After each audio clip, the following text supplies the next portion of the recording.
파킨슨병입니다. 2001년 2월 사랑의 전화복지재단에서 강의가 있던 날 오전, 나는 파킨슨병이라는 진단을 받았다. 순간 쇠망치로 뒤통수를 얻어맞은 것처럼 멍해졌고 눈앞에 세상이 얼어붙었다. 파킨슨병은 도파민이라는 신경전달 물질을 생산하는 뇌조직의 손상으로 인해 손발이 떨리고 근육이 뻣뻣해지며 몸이 굳고 행동이 느려지고 말소리가 잘 나오지 않는 등의 증상이 나타나는 신경퇴행성 질환이다. 보통 65세 이후 나타나는 노인성 질환으로 알려져 있으며 교황 요한 바오로 2세, 권투선수 무하마드 알리, 배우 로빈 윌리엄스도 이 병을 앓은 것으로 알려져 있다. 그런데 43살의 파킨슨병이라니 너무 잔인하지 않은가? 게다가 파킨슨병은 우울증과 치매, 편집증 등의 증상을 동반하는데 나에게 그런 시련이 닥쳤다는 것이 믿어지지 않았다. 가장 끔찍한 사실은 파킨슨병은 아직까지 딱히 치료법이 없어 희귀성 질환으로 분류되며 발병 후 15년에서 17년 정도 지나면 사망이나 심각한 장애가 나타난다는 것이었다. 그것은 곧 내 인생이 60세 전에 끝난다는 것을 의미했다.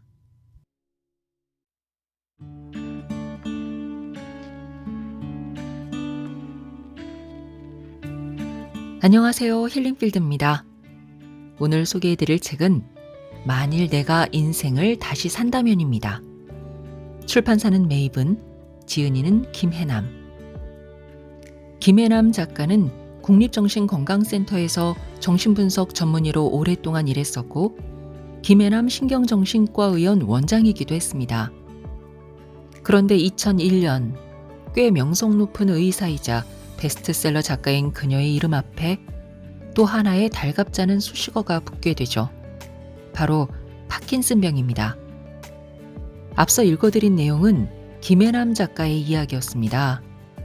30년간 정신과 의사로 일하면서 그리고 15년간 파킨슨병을 앓으며 깨달은 삶의 비밀이 고스란히 담겨있는 이 책은 2015년 3월에 발간된 오늘 내가 사는 게 재미있는 이유라는 책의 전면 개정 증보판입니다.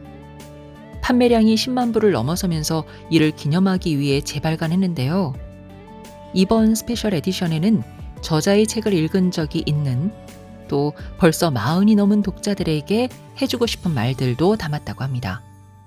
저자는 40이라는 나이를 지정한 이유에 대해 다음과 같이 설명했습니다. 정신분석가인 융의 표현을 빌자면 40에는 마음의 지진이 일어난다. 나 또한 40이 넘었을 때 마음의 지진이 일어났다. 그래서 그럴 때 어떻게 무너지지 않고 다시 앞으로 나아갈 수 있는지에 대해 나의 경험을 토대로 얘기해주고 싶었다. 40에 알았더라면 더 좋았을 것들을 추려 정리한 이유다. 이 외에도 정신분석 전문의로서 환자들에게 미처 못해준 이야기도 담겨 있는데요. 작가는 그것을 의사로서 계속 활동했더라면 몰랐을 병이 나에게 가르쳐준 것들이라고 했습니다. 병이 나에게 가르쳐준 것들. 이 책은 파킨슨병과 싸우며 몸부림치는 투병기가 아닙니다. 갑자기 찾아온 불청객 같은 이 병을 그저 까칠한 손님 정도로 여기며 겸허히 받아들이고 그 불청객과의 동거를 통해 얻은 깨달음들을 담담하면서도 명료하게 적어놓은 작가의 신념과도 같은 책입니다. 그리고 하루하루 잘 버텨내고 있지만 가끔은 힘들고 외로운 당신에게 조그만 위로가 되기를 바라는 책입니다.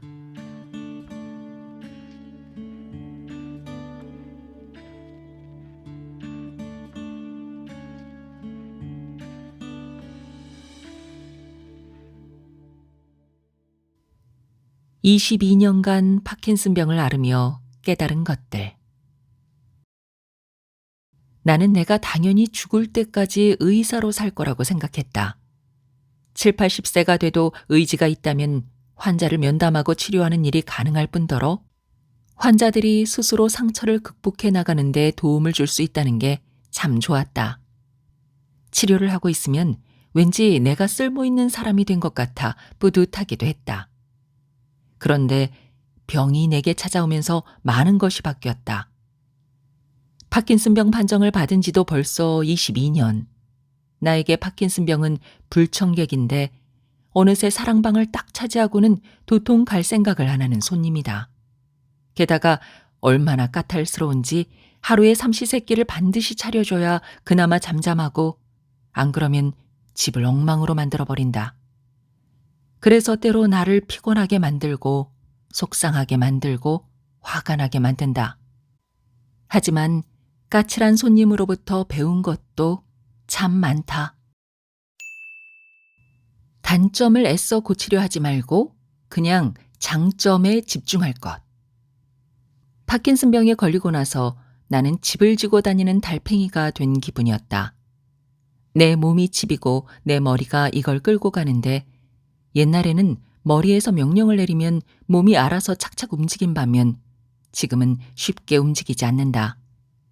집을 끌고 가기가 여간 어렵지 않은 것이다. 내 경우 오른쪽 다리가 먼저 약해지기 시작해 그 다리를 끌게 되었는데 어떻게든 오른쪽 다리에 힘을 주고 움직여 보려고 해도 꿈쩍하지 않았다. 대신 튼튼한 왼쪽 다리에 힘을 줘서 움직이면 오른쪽 다리도 같이 따라갔다. 그때 새삼 깨달았다. 힘이 남아있는 강한 쪽을 더욱 강화시켜서 움직이면 약한 쪽이 따라가는데 약한 쪽에 포커스를 두고 움직이려고 하면 죽어도 안 움직인다. 즉, 약한 부분인 단점을 고치려고 애쓰는 것보다 오히려 강한 부분인 장점에 집중해 그것을 강화시키는 게 낫다. 못하는 것을 잘하려고 하면 낭비되는 에너지가 너무 많다. 그러니 단점은 그냥 두고 그 시간에 장점을 더 키워나가면 많은 것을 얻을 수 있다. 뛰어난 장점이 단점을 커버해버리는 것이다. 그러면 단점 때문에 더 이상 스트레스를 받지 않을 수 있고 남들이 그 단점을 공격해도 끄떡하지 않을 수 있다. 탁월하게 잘하는 게 있는데 뭐가 두렵겠는가? 그래서 약한 부분을 두려워하지 않고 드러낼 수 있는 사람이 진정 강한 사람이라고들 하는 것이다. 마이크로 월드를 발견하다.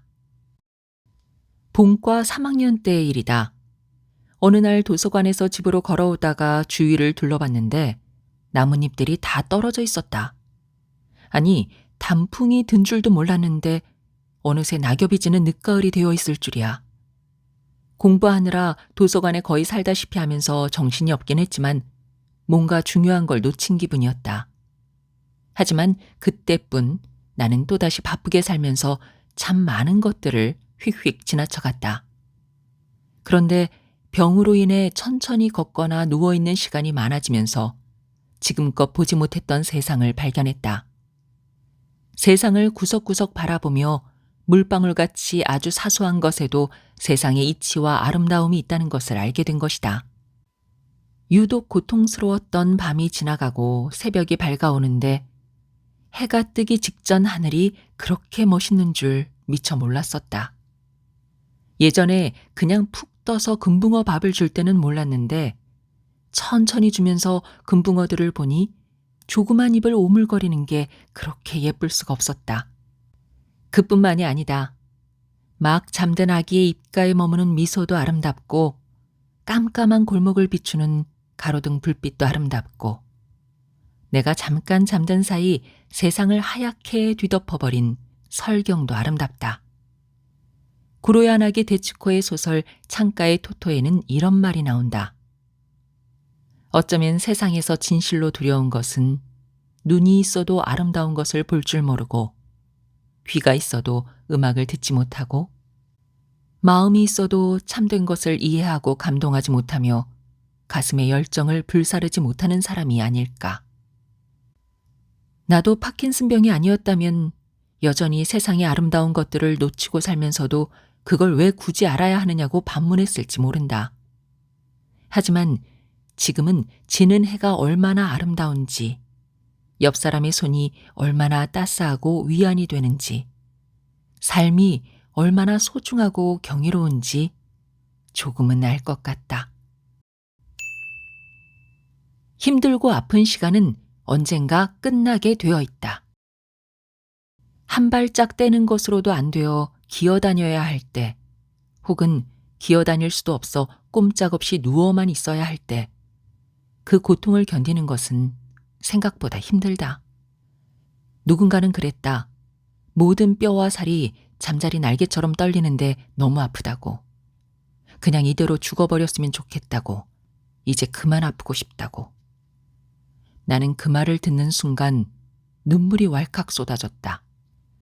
부끄럽지만 나 또한 너무 아파서 단지 고통을 멈추고 싶다는 이유만으로 창문 밖으로 뛰어내릴까 생각했던 적이 있기 때문이다. 특히나 가족들이 모두 잠든 후 새벽녘에 아파서 자지도 못한 채 고통을 참아야 할 때면 이렇게 사느니 차라리 죽는 게 낫지 않을까 싶기도 했다.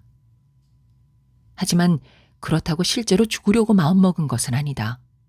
왜냐하면 어떻게든 아픔을 견디다 보면 아픔이 조금은 수그러드는 때가 반드시 왔기 때문이다. 고통이 24시간 내내 똑같은 강도로 지속되는 것은 아니다. 고통과 고통 사이에 조금은 덜 아픈 시간이 분명 있다. 그래서 나는 그 시간을 기다렸다. 고통이 조금 수그러드는 시간을 기다리고 약을 먹어서 움직일 수 있는 상태가 되기를 기다렸다. 그리고 아픔이 덜해 움직일 수 있거나 약기운으로 걸어 다닐 수 있을 때는 그 시간에 할 수 있는 일들을 했다. 밥을 먹고 운동을 하고 산책을 나가고 장을 보러 가기도 하고 친구와 수다도 떨면서 말이다. 그래서 나에게 기다림은 언젠가부터 희망이었다. 덜 아프고 몸을 움직일 수 있는 상태가 반드시 찾아왔기 때문이다. 그래서 몸을 움직일 수 있을 때 무엇을 하면 좋을까 상상하며 고통을 버텨냈다. 어제는 꼬리뼈까지 아팠는데 오늘은 옆으로 눕는 것도 되네. 몸을 다 못 움직여도 손가락은 마음대로 움직일 수 있네. 정말 다행이다. 오늘은 약을 먹고 2시간밖에 못 버텼는데 내일은 어떨까? 어제보다 오늘이 나으면 다행이지만 오늘이 어제보다 안 좋을 수도 있다. 그래도 쉽게 절망하지 않는다. 내일 조금은 달라질지도 모른다는 희망을 버리지 않기 때문이다. 파킨슨병에 걸린 지 이제 22년. 그동안 나는 크고 작은 수술을 5번 받았고 병은 악화되었다 조금은 나아졌다를 반복하고 있다. 그런데 신기하게도 오늘도 많이 아팠지만 몇 시간 기다리고 있으니 덜 아픈 시간이 찾아왔다. 누구나 힘든 시간을 견디고 있을 때는 언제 이 고통이 끝날지 몰라 절망하게 된다. 하지만 언젠가 힘든 시간들이 지나가고 좋은 시절이 찾아온다고 생각하면 오늘 하루를 다르게 보낼 수 있다. 그러니 인생의 겨울을 지나고 있다면 기억해 두기 바란다. 당신에게도 봄은 꼭 올 것이다. 겸손을 배우다. 언젠가부터 환자들이 나보고 그랬다. 달라졌다고. 어느 순간부터 내가 한결 편안해 보이고 표정도 부드러워졌는데 도대체 그 비결이 뭐냐고. 그러면 나는 웃으며 말한다.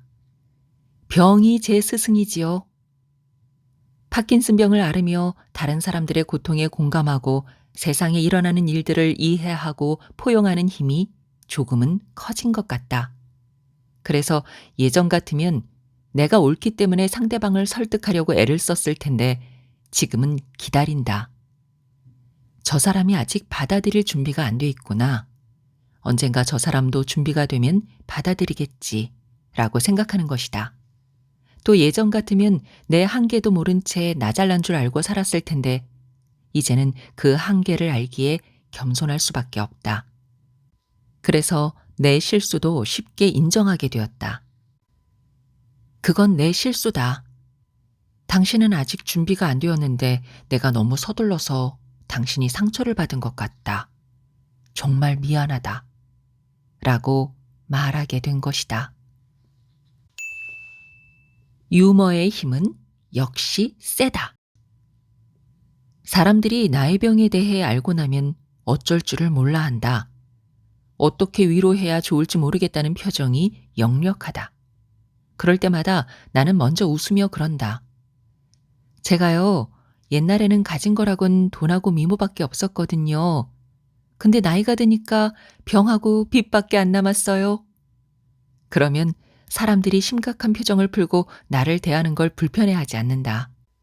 내가 파킨슨병을 앓고 있는 것은 사실이지만 그렇다고 나는 병자다라며 늘 심각하고 우울하게 살기는 싫다. 나는 여전히 농담을 즐기고 사람들과 웃으며 살고 싶다. 그래서 음식값을 계산할 때도 그런다. 제가 다리가 불편하니까 제일 좋은 게 뭔지 아세요? 음식값을 안 내요. 제가 계산대에 도착하면 사람들이 이미 다 계산한 뒤더라고요. 근데 오늘은 제가 살 기회를 주시면 안 될까요? 그런데 참 신기한 게 그렇게 유머를 던지고 나면 내 병이 가볍게 느껴져서 기분이 좋아진다. 유머가 병의 무게를 줄여주는 역할을 하는 것이다. 내친 김에 내가 나에게 붙인 별명도 있다. 3-hour woman. 약을 먹으면 3시간 동안은 괜찮아서 만든 별명인데 원더우먼은 아니지만 나름 괜찮은 별명인 것 같다. 별명을 사용하는 방법은 다음과 같다. 3-hour woman 납시오. 요즘은 3-hour woman이 아니라 2-hour woman이야. 그런데 역시 유머의 힘은 세다. 유머를 한 사람이나 유머를 받아들이는 사람이나 잠시나마 무겁고 어두운 분위기에서 벗어나 밝게 웃게 해준다. 그럼에도 나를 시시때때로 괴롭히는 병 때문에 많이 지친 날에는 암투병 중인 이혜인 수녀의 시 병상일기를 읊조리며 힘을 낸다. 오늘은 약을 안 먹기로 한다. 한 번쯤 안 먹으면 어때 하고 포기했다가 혼난 일이 있지만 그래도 오늘은 환자가 아니고 싶고 아무 약도 안 먹겠다는 무모한 결심을 해본다. 겉으론 태연한 척하지만 약을 안 먹고 사는 이들이 요즘은 제일 부럽네. 병원에 안 가도 되는 이들이 정말로 부럽네.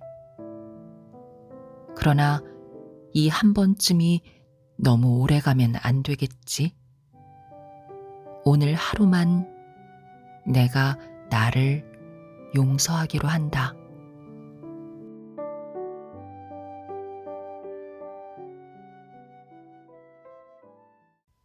내 말에 귀 기울여주는 사람이 있다는 것, 그 행운에 대하여.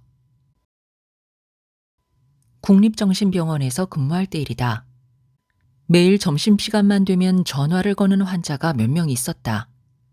밥 먹고 좀 쉬려고 하면 어김없이 전화벨이 울렸다. 또 그 환자들이었다.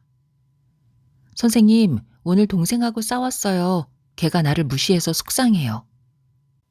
많이 속상하겠네요. 어떡해요? 뭐 그래도 언니인 제가 참아야죠. 그래요. 잘 생각했어요. 그러면 환자는 한층 밝아진 목소리로 전화를 끊었다. 혼자 말하고 혼자 대답하고 나보고 고맙단다. 나는 그냥 이야기를 들으며 그저 힘들었겠다, 속상했겠다는 말만 했을 뿐이고 아무런 해답을 준 것도 아닌데 말이다. 그들에겐 자기 말을 들어주고 맞장구 쳐줄 사람이 필요했던 거다. 만약 내가 섣불리 당신이 언니니까 참아야죠 했으면 환자가 반발을 했을지도 모른다. 왜냐하면 환자가 원한 것은 답이 아니라 자기 말을 그냥 들어주는 것이었기 때문이다. 게다가 답은 환자도 이미 알고 있지 않은가. 우리는 모두 자신의 이야기를 들어줄 사람을 필요로 한다. 누군가 나의 말에 진지하게 귀 기울여주면 내가 중요한 사람이며 이런 일을 겪는 내가 결코 이상한 사람이 아님을 확인하고 안심한다. 그리고 상대방이 도움이 될 만한 조언을 해주지 못하더라도 그저 관심을 가지고 들어주면 내 이야기를 쭉 풀어놓으면서 스스로 문제를 정리하고 해법을 찾아간다. 비록 문제가 해결된 게 아니더라도 다시 살아갈 힘을 얻게 되는 것이다. 하지만 현대사회에서 사람들은 타인을 잘 믿지 못한다. 내가 속마음을 털어놓으면 상대방이 그것을 빌미로 나를 공격할지도 모르는데 어떻게 선뜻 이야기하겠는가. 뒤통수 맞을 각오를 한 게 아니라면 말이다. 그런데 더 안타까운 사실은 공격받을 각오를 하고 내 이야기를 하려고 해도 그걸 가만히 들어줄 사람을 찾기가 쉽지 않다는 것이다. 요즘은 어떻게든 자기를 어필해야 하는 시대다. 내 생각을 빨리 이야기해서 남들에게 인정받아야지 말을 안 하고 있으면 아무도 나를 봐주지 않는다. 그래서 누구나 자기 이야기만 하려고 하지 남의 이야기를 들으려 하지 않는다. 남의 이야기를 듣고만 있는 사람은 바보라고 불리기 십상이다. 그러면 우리는 과연 누구에게 내 이야기를 들어달라고 해야 할까? 왜 우리는 타인을 믿지 못하면서도 내 이야기를 들어줄 누군가를 간절히 바라는 걸까? 일본을 대표하는 작가 히가시노 게이고의 나미야 잡화점의 기적은 바로 그 문제를 다루고 있는 소설이다. 어느 날 젊은 좀도둑 3인방 아스야, 고헤이, 쇼타는 빈집을 털러 갔다가 별 소득 없이 도망쳐 나온다. 설상가상으로 차가 고장나 그들은 할 수 없이 30여 년간 폐가로 있던 나미야 잡화점으로 피신을 하게 된다. 그들은 같은 보육원 출신으로 중고등학교를 같이 다녔고 날치기, 소매치기, 자판기 털이 등을 함께한 사이였다. 고등학교를 졸업한 뒤에는 나쁜 짓을 그만두고 각자 가전제품 판매점과 부품 공장, 자동차 수리 공장에 다니며 열심히 살았는데 해고를 당하고 회사가 갑자기 문을 닫는 등의 이유로 셋 다 지금은 백수다. 그래서 누가 먼저랄 것도 없이 빈집털이에 나섰다가 나미야 잡화점에 숨어들게 된 것이다. 그런데 원래 나미야 잡화점의 주인이었던 할아버지 앞으로 의문의 편지 한 통이 도착한다. 알고 보니 그 가게는 고민을 상담하고 해결해 주어 인기를 끌던 곳이었다. 고민이 있으면 그걸 편지에 써서 가게 앞 셔터의 우편함에 넣으면 다음날 할아버지가 집 뒤편의 우유 상자에 답장을 넣어주었던 것이다. 그런데 하필이면 30년이 지나서 할아버지도 돌아가시고 없는데 좀도둑 3명이 달토끼라는 사람으로부터 상담을 요청하는 편지를 받게 된다. 아스야는 고민 상담에 답해주고 싶다는 고에이와 쇼타에게 말한다. 어떻게든 도와주고 싶다고? 웃기는 소리 하고 있네. 우리 같은 놈들이 뭘 할 수 있는데 돈도 없지, 가방끈 짧지, 백그라운드도 없지. 우리가 할 수 있는 일은 째째하게 빈집이나 털고 다니는 정도야. 제 앞가림도 못하는 주제에 남의 고민을 상담해 주다니 그게 말이 되는 소리냐고. 하지만 고에이의 생각은 달랐다.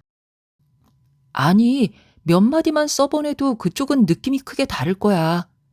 내 이야기를 누가 들어주기만 해도 고마웠던 일 자주 있었잖아. 이 사람도 자기 얘기를 어디에도 털어놓지 못해서 힘들어하는 거야. 별로 대단한 충고는 못해주더라도 당신이 힘들어한다는 건 충분히 알겠다. 어떻게든 열심히 살아달라. 뭐 그런 대답만 해줘도 틀림없이 마음이 조금쯤은 편안해질 거라고. 작가인 히가시노의 표현을 따르자면 좀도둑들은 타인의 고민 따위에는 무관심하고 누군가를 위해 뭔가를 진지하게 생각해 본 일이라고는 단 한 번도 없었던 사람들이었다. 다만 그들은 정말로 열심히 이야기를 들어주었을 따름이다. 그런데 신기하게도 사연을 보낸 사람들은 그들에게 고맙다고 말하며 자신의 문제들을 풀어나간다. 정신치료에서 자주 쓰는 말이 있다. No comment is better than any comment. 굳이 풀자면 아무 말 안 하고 가만히 들어주는 것이 그 어떤 말을 해주는 것보다 더 도움이 된다는 말이다. 나미야 할아버지 말대로 사람들은 이미 답을 알고 있다. 그러므로 우리가 누군가에게 고민을 털어놓는다는 것은 답을 구하기 위해서가 아니다. 우리가 원하는 건 좀도둑일지라도 그저 내 말을 가만히 귀 기울여 들으면서 그렇다고 고개를 끄덕이며 응원해 줄 사람이다. 하지만 듣는 작업은 그리 쉬운 일이 아니다. 중간에 참견이나 비판을 하지 않는 것도 힘들고 듣는다는 자체가 많은 에너지를 필요로 하는 작업이기 때문이다. 그래서 정신건강의학과 의사들도 환자를 볼 때 1시간에 10명을 보는 게 쉽지 한 명의 이야기를 집중적으로 듣는 게 더 어렵다는 이야기를 한다. 그러므로 만약 당신에게 그런 사람이 있다면 당신은 굉장한 행운하다. 그런 존재가 있다는 사실만으로도 감사해야 할 일이다. 그런데 기왕이면 당신이 그런 존재가 되어보면 어떨까? 지금까지 살아오면서 오늘 밤 처음으로 남에게 도움이 되는 일을 했다는 실감이 들었어. 나 같은 바보가. 좀도둑 고에이가 상담을 하면서 문득 내뱉은 말이다. 듣는다는 것만으로도 쓸모 있는 사람이 된다는 것. 그것은 경험해보지 않은 사람은 결코 모를 일이다.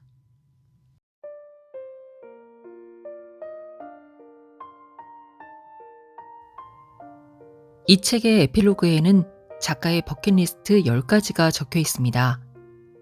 버킷리스트는 죽기 전에 꼭 해보고 싶은 일들을 적은 목록을 말하는데요. 작가의 버킷리스트 중에 책 한 권 쓰기가 있더라고요. 그리고 이렇게 적혀 있습니다. 이 책을 포함해서 5권의 책을 더 썼다. 10번째 책을 마지막으로 책 쓰기는 끝이 났다. 그런데 사람들에게 도움이 되는 책을 썼는지는 모르겠다. 그래서 꼭 작가님께 말씀드리고 싶습니다. 도움이 아니라 힘이 되었다고 말씀드리고 싶습니다. 파킨슨 병으로 인해 비록 작가님이 꿈을 꾸었던 여생은 아니지만 새롭게 열린 인생의 여정을 누구보다 멋지게 보내고 계시는 김혜남 작가님께 존경을 표하며 부디 건강하시길 기도합니다. 지금까지 힐링필드였습니다. 끝까지 함께 해주셔서 감사합니다. 건강하세요.